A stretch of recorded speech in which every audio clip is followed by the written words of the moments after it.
During the winter of 1838, Georges Sand decided to leave for the Baléares with Chopin and her two children, Maurice and Solange. Worried about the health of her son, who suffered from rheumatism, she thought that the warm climate of Mallorca would provide some kind of relief. At the same time, it was believed that the journey would be good for Chopin. He could work quietly, and the Mediterranean sun might cure his persistent coughing.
The house they had rented on the outskirts of Palma was impossible during the winter. Torrential rain penetrated the damp walls, and the atmosphere inside rapidly became unbearable. Chopin started to cough and spit blood. From then on, wrote Sand, we became objects of fear and horror for the whole population. Everyone believed we had caught tuberculosis, which in the eyes of the Spanish medicine is as bad as the plague.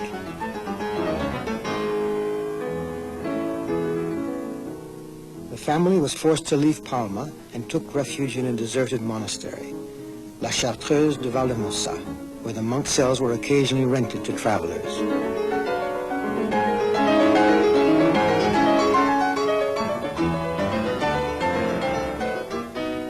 I always feel that it is, one can read and read and read reams of material about a place, about anything, and you get a feeling about this place through reading. There is no question.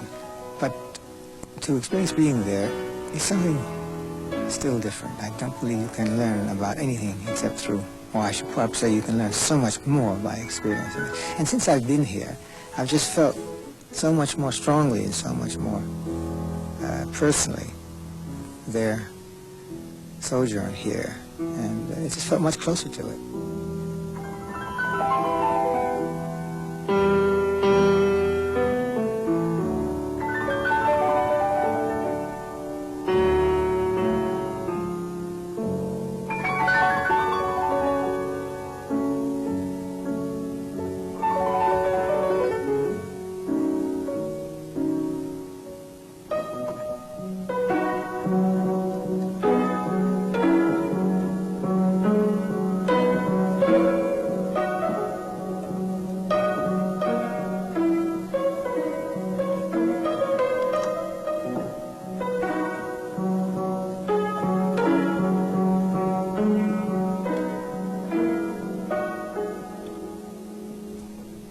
That is the Raindrop Prelude, so-called Raindrop Prelude of Chopin, composed here on this very piano, in this very room, in Valdemosa in Mallorca.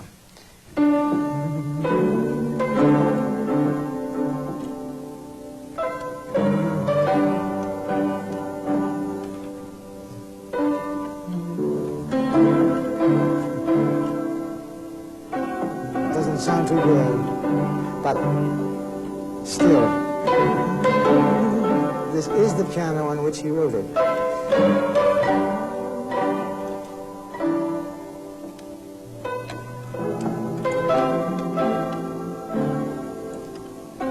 It's almost a minuet.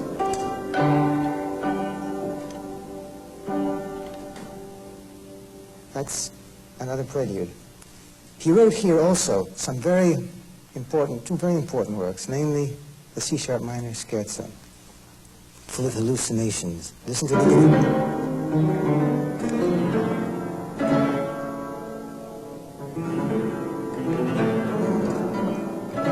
Cannot play it here really at all. But Chopin was suffering here. He was very ill, and you can hear, he saw visions, he saw ghosts. Surely that's full of that. And in the bigger passage,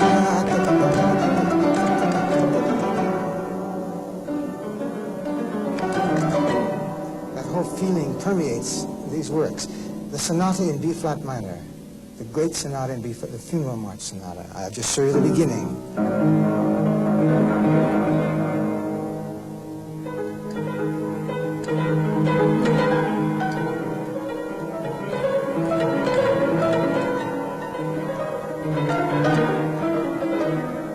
And so on and so on. Sketched here in Mallorca, started, and then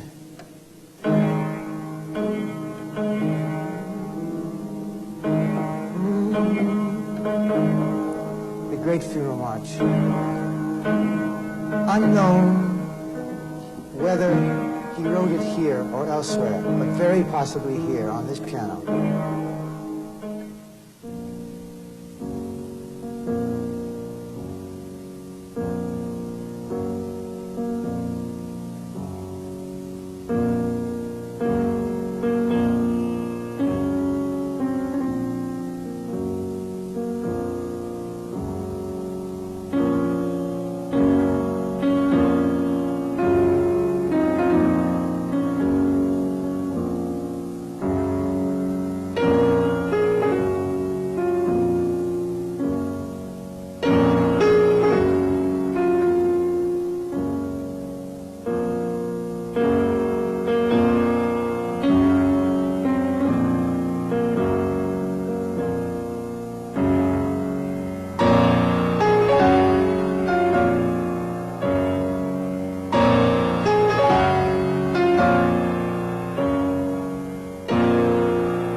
Well, I found it actually quite beautiful, rather in beautiful state of repair and rather warm in feeling.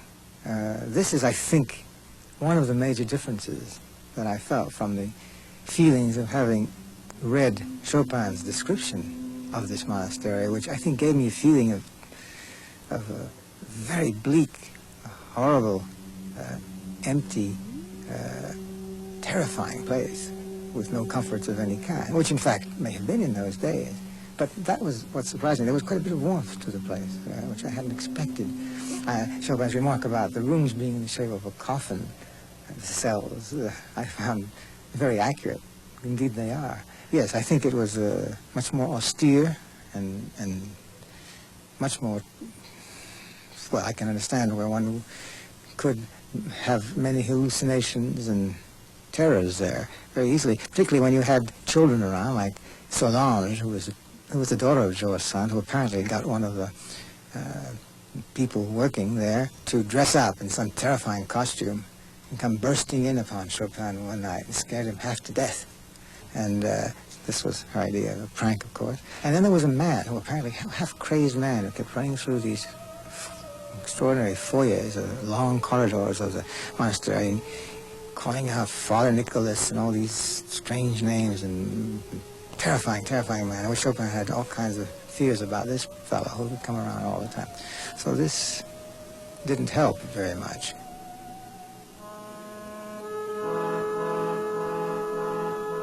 You know, it's interesting that everything Chopin wrote, really, at Valdemosa, if you think of it, was quite tragic and had this foreboding of death. There was no sunny music written at Valdemosa at all by Chopin.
Disregarding the unpleasant weather, Georges Sand and her children frequently explored the Mallorcan countryside. Left alone at the monastery, Chopin became completely demoralized, observes Sand. Bearing pain with courage, he could not overcome the agitation of his imagination. The cloister for him was full of fears and ghosts, even when he was not sick. That was the time when he composed some of his most beautiful works. Many of them put you in mind of some funeral march. Some are full of melancholy and sweetness, They came to him during the hours of good health and sun when the children were laughing under the windows and the guitars could be heard in the distance. Still others are gloomy and sad. They please your ear and break your heart.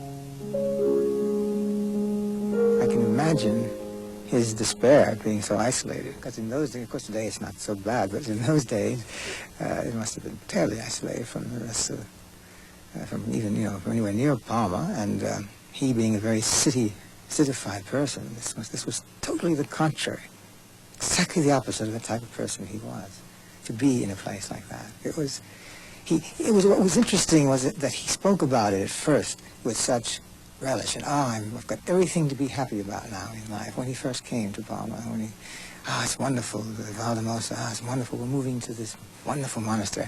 It was as though I think he was trying to really find it wonderful and to get enthusiastic about something which was, I believe, totally foreign to his nature.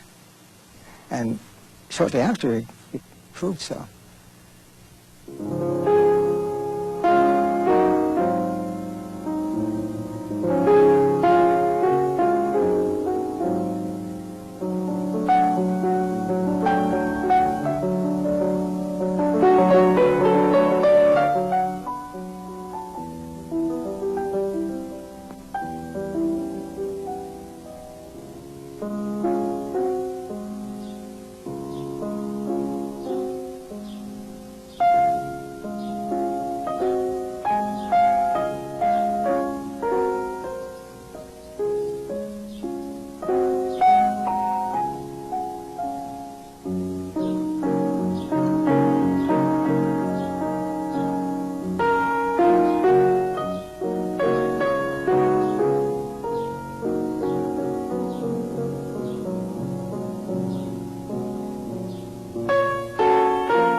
Those are some of the beautiful themes that Chopin wrote here at Nohant, Georges Sand's country house in France.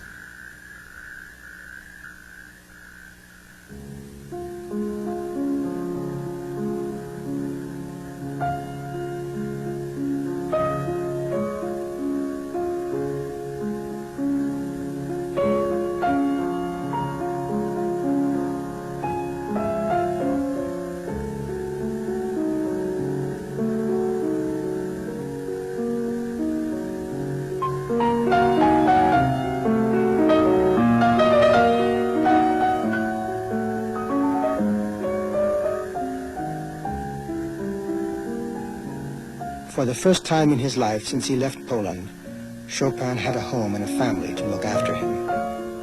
The 8 years he spent here are those of his maturity and remain the most creative part of his life. I first came to visit Nohant 20 years ago.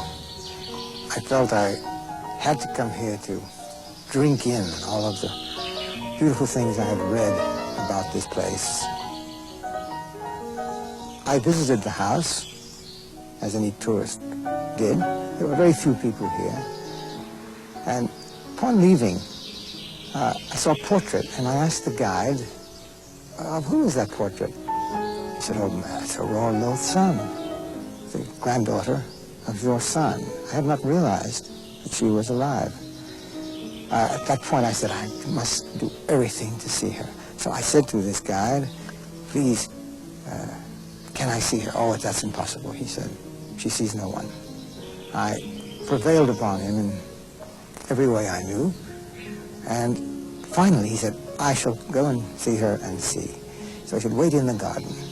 As I was waiting in the garden, he came out about 5 minutes later and said, Madame Sand will see you, but for exactly 5 minutes, no more. She came out, and we spent the entire day together. A day which I shall never forget. The first thing I asked her was, had she read the book Lélia by André Maurois? And she said, yes, I have read that book. I did not like it at all. He paid far too much attention to the sex life of my grandmother and not enough attention to her as the great woman and writer that she was. I was rather amused with that. We then started speaking about Chopin. The first words she said to me were, Chopin was an ingrate, ungrateful. I said, well, what do you mean? She said, well, my grandmother did everything for him. This house was run for him. She moved her study downstairs. His hours became the hours of the house, and so on. And she said, and when he left this house, never to return, there was never even a letter from him.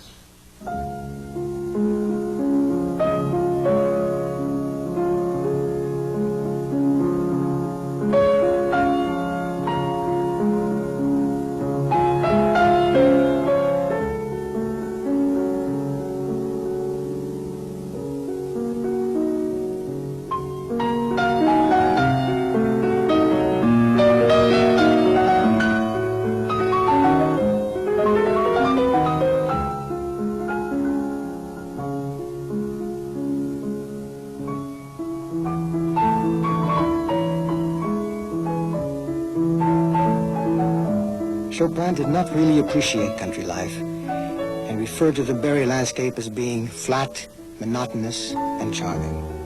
The walks he took around Nohant with Sand and her children must have been no more than an agreeable formality. His creation was spontaneous, wrote Sand. He would find a musical theme without searching for it. The idea would come to him on the piano or in his head during a short walk, and he would hurry home to play it on his instrument. But then began the most terrible battle that you can imagine.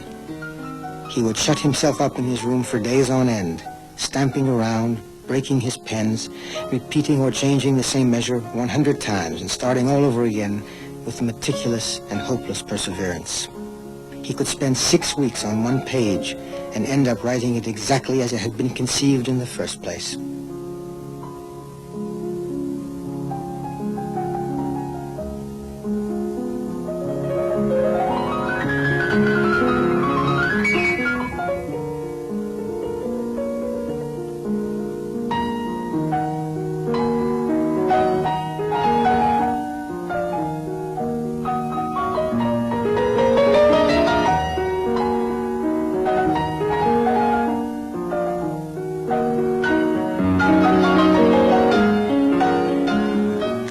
Another story, which I found very interesting.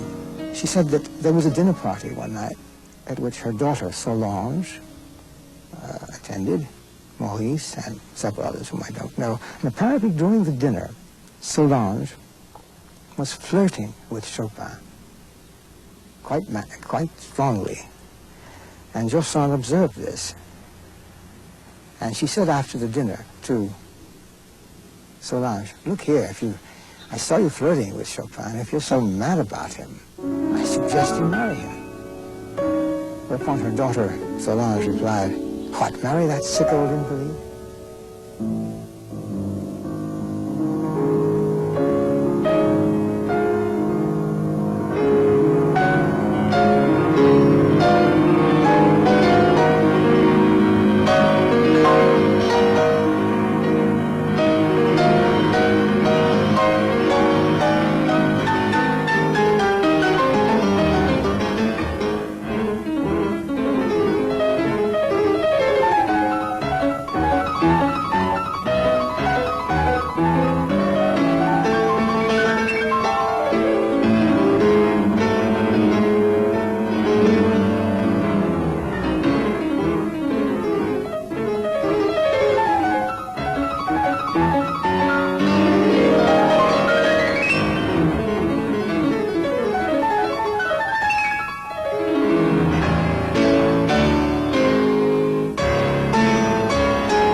In 1847, Frédéric Chopin and George Sand, after increasingly violent disputes, decided to separate.